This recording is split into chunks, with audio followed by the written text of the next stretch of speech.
So as we do get into 2025, I thought it made sense to sit down and kind of look at WWE, and we're going to do the same with AEW later in the week, and try and figure out what exactly do we think they need to do in this craziest of years. So guess what we're going to do, people? That. And I've made it into a list because I'm a massive nerd and I've got it written over there. So if my eyes keep going like this, like, what's he doing? Who is he looking at? It's because I'm dumb and I can't remember my own list. But given the transfer window, it's a silly name, is still in effect, I believe, through WrestleMania. Or at least until we get used to everything on Netflix. We know that some people are going to go to Raw and some people go to SmackDown. Now, listen, deep down in my Tootsie Toes, I kind of think this is just so that Roman Reigns can do whatever he wants. Although he never declared for a brand, so maybe we don't need to worry about that. But it just gives WWE more leeway as we are on this road to the show of shows. But I think there is an opportunity here to basically do what we did in the early 2000s. Now, if you weren't around for then, some of you probably weren't even born, which makes me very scared about this thing we called life. Essentially, Paul Heyman was put in charge of the Blue brand, and he just went, right, I'm going to take all these good wrestlers, these good workers, and I'm going to turn it into the wrestling show. Now, that sounds a bit more pants than I mean it to, but it was awesome. And the coolest thing is it really separated Raw from SmackDown. The only reason it did fall down is because Vince McMahon was like, oh man, he's booking a better show than me, and he pulled a power play. Now, I don't think that's going to happen today because there's a lot more, what's the word I'm looking for, fluidity between the way that WWE does book its show. But I would make it, I couldn't call it the Drew McIntyre show, but that's too going off in one direction. Drew McIntyre should absolutely be one of the main players, but so should Jey Uso, so should Sami Zayn, and so should Kevin Owens. I think you can take these four people and just tell everybody, these are our guys that are going to prop up Friday nights or Saturday nights, whatever the hell is it, Friday nights. Why do I think it's on Saturday? I've gone crazy, but these are the dudes that we are going to ensure that even though Raw is exciting because it's on streaming and, you know, you've got Saturday's night event on network TV, this is our cable show, man, and you're going to have to watch this for some of the best wrestling, some of the best character work, and some of the best promos, because we know every single person that just came out of my mouth had a wonderful 2024, and they're all linked in some way, right? Kevin Owens and Drew McIntyre have just started working together, kinda, because they hate Cody Rhodes so much, and Sami Zayn and Jey Uso have been joined at the hip for the last couple of years. Now, they don't all have to just tell each other stories and be linked with each other for the next year or so,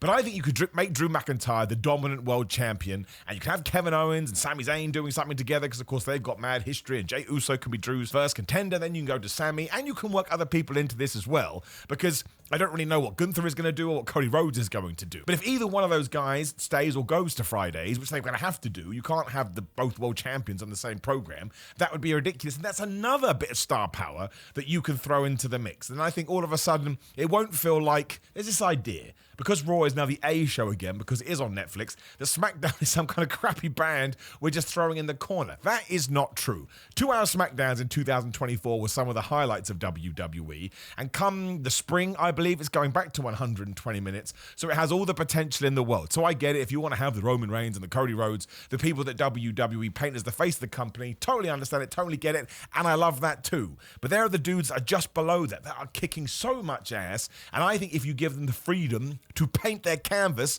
on SmackDown, well, a lot of people are going to wind up talking about it. And also, if nothing else, Kevin Owens and Drew McIntyre have to be world champions in 2025. Otherwise, well, I'll make a video about it. What else can I do? And number 9 is actually tied directly into that, because I think once we do kind of try to sort out this bloodline stuff, which we do have to move away from, at least evolve to some point, because we have had Roman Reigns being crowned as the tribal chief, and maybe a year too early, because I think you can do Kevin Owens versus Randy at a WrestleMania. That makes all the sense in the world.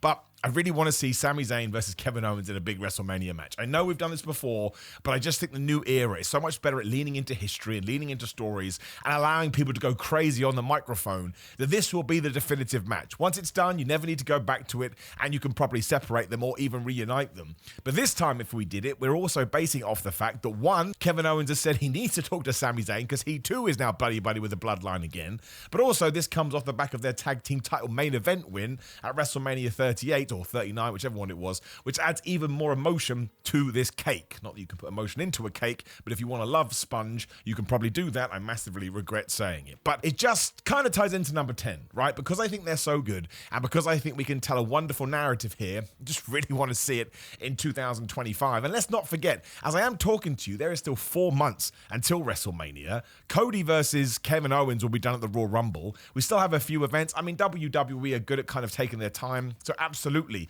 you could kickstart the Randy Orton Kevin Owens program and get through to WrestleMania. And Sami Zayn could probably wrestle Drew McIntyre. But I really hope at the very least when we get towards the end of 2025, we're going big on Kevin Owens and Sami Zayn.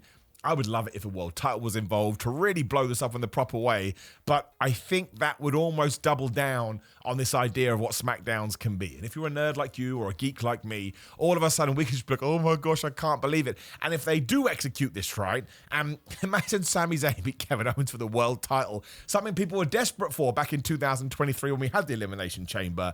It would feel awesome. It would feel wonderful. They could even hug afterwards if you want to do that. I mean, it'd be a bit lame because I imagine it'd be a proper blood feud, but whatever you want to do, it just excites me. So again, maybe not a WrestleMania because the scene is a little bit crowded, but at least as we do go through this year, and when we get to that October, November, December time, we start to wink, wink, nudge, nudge, get KO and Sami Zayn on the table, man. I really have a feeling, just the way the creative works now, I'm going to go over the top, but I mean it too. Could be one of the best feuds of modern times. Right, number 8, I'll keep it nice and simple, and I have predicted this for WrestleMania 41 now, after that Netflix show and The Rock kind of coming, kind of going. I do think we'll get The Rock versus Roman Reigns. I do not believe it's going to be 2025. Maybe at that SummerSlam. It is a 2-night event, and you do need to picture like WrestleMania. But regardless, in terms of things that WWE should do in this year, it's got to be CM Punk versus Roman Reigns. I would pull the trigger at WrestleMania 41 because I think that's the biggest stage. There are ways and means to get a world championship involved and actually make the road to WrestleMania quite fun. But given that we've already done the tease from Survivor Series, given that Paul Heyman owes Punk a favor, given that Paul Heyman will be the prettiest girl at the board because Roman and CM Punk can fight over him and because they can get into their past issues, which are all out there, just go and Google it. I don't think they're the best of friends. Once again, I think this could be a feud for the ages. And when I bring this up, a lot of people go, it's too soon.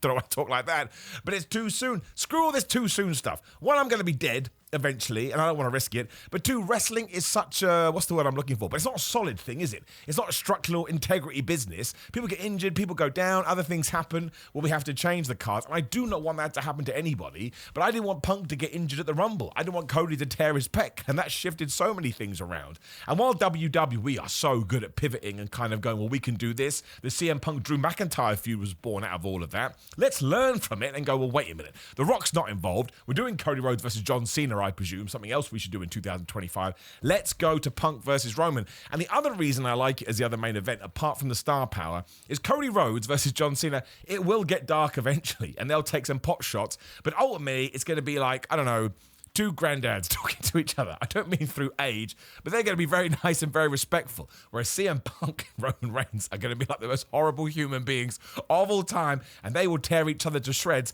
and that just separates them. So I don't think we should wait around. I don't think we should stand on ceremony, Mr. Wayne. Just give it to me. I don't even care who wins, because there's going to be a conversation coming out the other side. If CM Punk beats Roman Reigns for a championship, oh my gosh, he could even turn heel in the process, which sounds nuts, but again, hook it to my veins. And if Roman beats Punk, the internet is going to melt down. And while those crazies go too far sometimes, usually when the internet does melt down, well, there's a lot of entertainment to be had. And speaking of that, at number 7, you don't have to do it at WrestleMania. You don't have to do it at SummerSlam. You can do it on a random episode of Raw. I truly do think this year CM Punk should be a world champion. That is going to send people totally off the wall because people that love CM Punk love him. People that don't like him really don't like him. But that's why he's such an anomaly and why he's such a good pro wrestler, because he makes you feel something. But he is riding a crest of a wave at the moment. He is one of the most interesting characters they've got. He has declared for the Royal Rumble. He has beat Seth Rollins. He has beat Drew McIntyre. Why the flub would you give him all these wins and then not give him one final championship shot? Now, I think CM Punk is 46 years old. Age is totally irrelevant to me when it comes to pro wrestling. It's all about how I feel in my tum-tum. If somebody wants to win the belt at 72, as long as I can believe in that 72-year-old, everything is going to be fine. And right now, I just think CM Punk feels like the veteran that has come back for one last go. And again, he has all the craziness around him and everything like that. I think it would be a waste not to at least give it a go. And don't forget, we have so much wrestling programming. If you did do it and it didn't work, by the way, it will most definitely work. Well, you can just pivot, there's that word again, and do something else. Now, I would like him to main event either Saturday night or Sunday night. Saturday night does count as a main event. I know you're going to get mad about that one. And have him win a world championship there. Because I think then you just tick that huge box. There's always been a conversation about CM Punk. And I think it would be really interesting to see how he evolves from there with that gone. Because the chip on his shoulder, going back to everything with The Miz, again, you can Google it. CM Punk, I don't think, was entirely happy. They have made up now, but that The Miz did main event against John Cena in 2011. But it almost allows him, like I say, to showcase a different side to himself. And he has the championship. and he would have main evented WrestleMania. I do think eventually CM Punk has to go bad guy. I think as good as he is now, he thrives in that environment because, again, he likes pushing people's buttons and people love to try and push his too. I think it would make for some incredible television, and as a fan, that's all I care about. I just want to sit down, Raw, SmackDown, pay-per-view, PLE, whatever it is, and be excited. And everything I just talked about is Exhibit A. Number 6 is, I would say it's a nice, easy one, but I think it's one that we all expect. But maybe where I'm going to put this person is the controversial take. I think that NXT should sign Ricky Starks. That's right, NXT.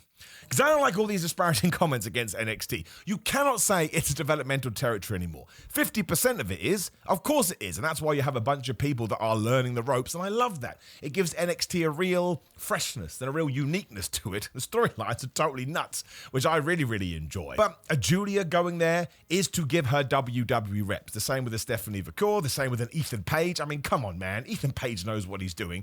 And there's a bunch of other guys. The antithesis to that would be a Trick Williams, right? Or a Roxanne Perez when she first came in, although both those guys are ready for the main roster. But that was kind of teaching them what WWE style is. Whereas I guess, because WWE does have its own approach, someone like a Julia or an Ethan Page, it's their finishing school. Oh, you've not worked here before. Let's just show you the nuts and bolts, and then we'll put you on Raw and SmackDown, and everything will be good. So when you do move all these people up, you have to have somebody else like that coming in. So the momentum remains. Ricky Starks would be brilliant at that, and it works on 2 levels. He can become the NXT champion pretty quickly, which will make some noise, as will him debuting. But also, when he does get called up for the main roster, there will be some people out there, not knocking him, no disparaging. I really like Ricky Starks. He's a good dude and a great wrestler. But there will be some WWE superfans that may not be aware of him. If he runs through NXT and has a fire performance down there and then gets called up, he's going to get a bigger reaction and it's going to be more fun. Now, if he turned up in the Royal Rumble, that would still be the case. It would be totally fine. But I don't want NXT just to be knocked to the wayside as people say mean things about it. It's really good television. And there's a bunch of people down there I would love to see Ricky Starks fight with. If Obafemi is still the champion, you give me Obafemi versus Ricky Starks, that is a completely different world that Obafemi has to exist in because Ricky Starks has his own unique personality. So I would put him in NXT. I think it benefits WWE. I think it benefits NXT. And I think it benefits Ricky Starks in the long run. Everyone says that Julia is just down there for a donut or a cup of coffee, whatever they say. You can do the same with him. I think it then tells people to watch that show. They are on the CW networks. You want to get numbers. I'd have no problem with it whatsoever. And the main roster is a little bit stacked right now. Not that he couldn't fit in and not that he couldn't hold his own, but this to me just seems to show a little bit more patience. We've rebuilt his brand, as people like to talk about. I don't have a problem with it at all. And actually, I just said it, but I'll say it again. Ethan Page, Trick Williams, Roxanne Perez, they're all ready for the main roster. They really are. I actually think Ethan Page will probably shine even brighter there because he just understands the way that WWE does things. Trick Williams is just... what do we even call him? Some people like to go, oh, he's not a very good wrestler. Lots of people aren't very good wrestlers and they're still successful, but I think he's way better than people give him credit for. I've enjoyed most of his matches, and when you do put him with someone who is sort of super duper good, he raises the bar. And also, he's character, and you want to support him, and you want to love him. Do you know who else used to get this treatment? John Cena. And John Cena did all right for himself. And Roxanne Perez, I think, genuinely could be a world champion within 6 months, and nobody would moan. I don't think it matters that she's quite teeny tiny. Who the hell cares? She absolutely sort of blows herself up with her promos and her personality. And you probably could put Julia on the main roster in 2025. And given that we are talking about 2025... I would put her in there as well. I wouldn't move Javon Evans just yet. I think he can become Mr. NXT for like 18 months, should you wish, although I would like him to win more matches. And I'll probably say that Obafemi should be in this list as well, because Obafemi could turn up tomorrow and win the Royal Rumble. I'd be like, yeah, good. Now have him win at WrestleMania. There's some special stuff to Obafemi. He is just absolutely wonderful. I don't know what it is. Again, it's that secret sauce. We talked about this in a video a few weeks ago. He's just the guy. And every now and then you do gravitate towards people for no reason whatsoever. And Obafemi is most definitely my guy. Number 4 was actually a point of contention on the internet the other day. I did enjoy the argument, the back and forth. I think it made it to the Wrestling Observer as well, which is if we do have these brand new women's IS and US championships, who should be competing for them? For example, should a Bayley go after one? But given that she's been a former world champion, does that kind of lower her overall star power? And I don't think so at all. I think the best way to make these titles mean something is have a Bianca Belair, Jade Cargill, a Bayley, a Nia Jax, a Tiffany Stratton, whoever, go after of these things and just make sure that we have important feuds. Like right now, I'm doing this before the Raw where we crown the first IC champion. But if you want to have Dakota Kai and Lyra Valkyria having a prolonged program, great. That's what we're doing on SmackDown with Chelsea Green and Michin, and I think it's helping all around. And we're probably going to do Chelsea Green versus Piper Niven, which is really cool. But if a bunch of world champions or former world champions all of a sudden start saying, well, I'd like that belt, like a Becky Lynch, for example, I think that would be perfect. And once again, I tie it into John Cena. In 2016, he returned. He's like, right, we're doing the John Cena US Open Challenge, and it reinvigorated that belt. And nobody thought John Cena was nothing. In fact, people appreciated it because he wasn't in the main event scene, and people thought that more people should have been given their opportunity. So I don't think you need to fall into this pattern. I don't think it just has to be creating new stars, although absolutely that should always be the MO. But I think just sticking a few people in there, Becky Lynch being the biggest one, would just tell the wider fan base, man, we should take this seriously, because that is so hard. Seth Rollins talked about that on Chris Van Vliet's Insight podcast the other day. He was really appreciative of the opportunity to try and build that World Heavyweight Championship, but he understood the criticism. It's a brand new belt. It feels like a secondary title. And because they're brand new, they have no prestige, they have no legacy, they have no history. So you have to build that in. And the best way to do that is by having proper super duper whooper megastars go after it. Charlotte Flair would be another good one, but I think she'll kind of be tied up in the world title picture. So I would make sure Becky is either the IC or the US champion by the end of the year. Let fans react to it however the hell they want. Then if you want to extend it to a WrestleMania or a SummerSlam, whatever it may be, just let her put someone else over. It is the simplest thing in the world. And number 3 is recharging the tag team scene. Now, SmackDown is doing a damn good job of this at the moment. I actually think at WrestleMania 41, you could probably do DIY versus Pretty Deadly versus Los Garzas versus the Street Profits versus the Motor City Machine Guns. And everyone going, yeah, we did tease that. You could even make it a ladder match, which would be way too out of control. And I am excited about the Raw one because the the War Raiders are now the champions, and surely the New Day are going to win it at some point. But I think we need to make sure this is a priority going forward. I would say that the women's tag team belts were booked better in 2024 than the men's ones. Not trying to be disparaging to the women's ones, but they were awful in 2023. They vanished. Nobody ever talked about them. Sometimes people would turn up with the titles and be like, what the flub is that? Oh, yeah, it's the women's championship belts. So we need to make sure that they're all kind of balanced a little bit better. And if you do have this New Day team who have become the worst but best people in the world, let them beat the War Raiders just using the worst means ever. And again, there are 5 teams on SmackDown right now who feel like viable options, and that was not the case. And the fact they're all interacting together, it's just simple stuff. Again, if somebody walks onto the television screen, says, hello, I'm in a tag team and I really want that tag team belt, us idiot fans go, oh my gosh, he really wants the tag team belt, and it's nice and simple. So that absolutely should be a priority. Again, we do need to get more teams on the Raw side, but the transfer window is still open. But if the New Day have an elongated run, and DIY, who are the champions at the moment, do, I just think you can build other tag teams into this. I would get Fraxium on the main roster, which probably ties into the number we were talking about a few minutes ago. They were probably the best tag team in 2024, and I do think on the main roster they're well stronger together than they would be separately. Although you can do that down the line, but they just have an elongated run. So maybe they can get involved in the Raw tag team soon as well. But yes, just making it important and making it a focus of the show instead of what did happen a few times. It's just like, are you going to defend these belts? And the people would go, no. Number 2, I actually think is quite a big one, given that it has been almost a year. We are coming up to 12 months. I think at some point, Cody Rhodes should lose that title, and then, yes, he should win it back. Now, this could be at WrestleMania, obviously. I think he'll be taking on John Cena, but I much prefer the John Cena story of he'll lose, and then whatever the December pay-per-view PLE is going to be, John Cena in his final match becomes a champion. I think that would be really, really good. So it does mean who the Flood would beat Cody Rhodes for the belt. If CM Punk doesn't do the other things we've been talking about, it certainly could be him. That would send people crazy. Of course, we have to do the Randy Orton feud, and that's the one that I'm going to put my Ula Fella around. I was going to say necklace. I made a last-minute call because I think in order for that program to work in the way that we want it to tie into the history and the legacy and make sure their promo-offs mean something, I think Randy has to win a match. Not a non-title match, not a tag team match, and not a no DQ match or something like that. Well, it could be, as long as the championship's on the line. But even if it is for 6 weeks, 2 months, 3 months, however long you want to prolong that thing, Randy, I think, to me, should be the guy to beat Cody Rhodes because it's Randy Orton. If you're going to get mad at Randy Orton being WWE champion, I don't think you're watching the show. And again, Cody has always said that Randy was like a mentor, a legacy, obviously, wink, wink, nudge, nudge figure to him. That's the kind of stuff we can drag back in as well. Maybe we'll even see Ted DiBiase Jr. Definitely not going to happen. That family needs to sort some stuff out that is non-wrestling related. But I think Cody needs to lose the championship, much like Stone Cold would lose the title all the time back in the day, because Cody is such a good-hearted warm white meat babyface, that you do want to see him on the chase for the title. That's why so many people love the fact that he finally finished his story, because he tried and he tried and he tried and he wouldn't give up. You can't stretch out that much again, because that's always the first one.